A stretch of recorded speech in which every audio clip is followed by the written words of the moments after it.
Nakatira ako sa isang maliit na bayan sa Pilipinas, kung saan ang gabi ay puno ng mga kwentong nakakatakot.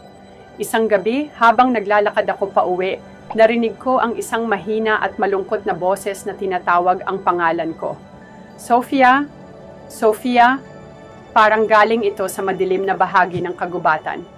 Ang puso ko ay bumilis, pero sa kuryosidad, lumapit ako. Nakita ko ang isang babae na may puting damit. Ang kanyang buhok ay mahaba at magulo. "Tulungan mo ako," sabi niya. Pero sa bawat hakbang ko, parang may humihila sa akin pabalik. Naalala ko ang kwento ng mga engkanto na nagaanyaya ng mga tao sa gubat at ang mga hindi na nakabalik. Nang bigla siyang nawala, nag-uumapaw ang takot sa akin. Tumakbo ako pauwi at mula noon, hindi na ako muling naglakad mag-isa sa gabi.